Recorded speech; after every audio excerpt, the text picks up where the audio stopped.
नमस्कार। आज का किस्सा महाभारत के पन्नों से है। इसमें भीष्म पितामह युधिष्ठिर जी को एक कहानी सुना रहे हैं। पुरिका नाम की नगरी में एक पौरिक नाम का राजा राज्य करता था। वह बड़ा ही क्रूर, दुष्ट और हिंसक स्वभाव का था। अपने कर्मों के अनुसार उसे अगले जन्म में सियार की योनि प्राप्त हुई, किंतु उसे अपना पूर्व जन्म याद रहा, जिसके कारण वह बहुत खिन्न रहता था। उसने जीव हिंसा छोड़कर शमशान भूमि में रहने का निश्चय किया। वहीं पर पेड़ों से फल गिरते थे, उन्हें खाकर अपना गुजारा करने लगा।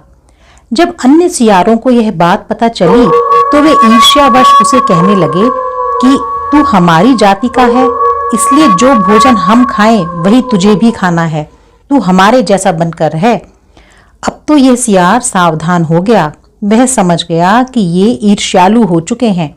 उसने फिर भी उन सबको समझाया कि अच्छे कर्म करते रहो ताकि कुल की प्रतिष्ठा हो, मान हो।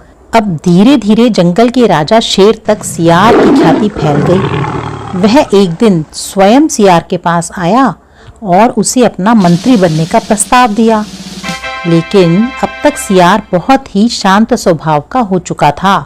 उसने कहा, महाराज, अब मुझे उच्च पद की कोई इच्छा नहीं रही। वैसे भी जो आपके निकट हैं वे मेरे विरुद्ध आपको भड़काया करेंगे। उन्हें मेरे अधीन रहना गंवारा भी न होगा। अब शेर के बहुत कहने पर सियार ने 2 शर्तें रख दी। पहली, मैं आपसे एकांत में ही मिला करूंगा, और दूसरी, किसी के बहकावे में आकर मेरा विनाश नहीं होना चाहिए। अब शेर ने कहा, ऐसा ही होगा। उसने सियार को प्यार से गले लगाया, उसका सम्मान किया। अब सियार ने जैसे ही मंत्री पद का कार्यभार संभाला, उसकी प्रशंसा होने लगी और इधर सबको ईर्ष्या होने लगी। वे बार बार झुंड में आकर इस मंत्री सियार को ताने मारते, कभी दोष मढ़ते, कभी कोई लालच देने की भी कोशिश करते, ताकि उसको भी अपने जैसा बुरा बना पाएं, अपने में शामिल कर लें। लेकिन वह सियार था बुद्धिमान। उसने ना तो अपना धैर्य ही खोया और ना ही उन सबके चकमे में आया। अपनी दाल गलती ना देखकर एक दिन उन सब नौकरों ने चाल चली। शेर के लिए जो मांस रखा हुआ था उसे ले जाकर सियार की मान में रख दिया। अब जब शेर को भोजन नहीं मिला तो वह बहुत क्रोधित हुआ। उसने सारे मामले का पता लगाने की आज्ञा दी। अब तो सब नौकरों को मौका मिल गया शेर को बहकाने का। वे जाकर सियार की मांद में रखा हुआ मांस शेर के सामने ले आए। अब वे सब लगे मंत्री सियार की बुराई करने। कहने लगे, महाराज, वह तो बहुत पापी है, चोर है, पाखंडी है, दुष्ट है। अब तो आपको विश्वास हो गया ना? इतना सुनकर शेर भी उनकी बातों में आ गया और क्रोधित होकर सियार को मारने की आज्ञा दे डाली।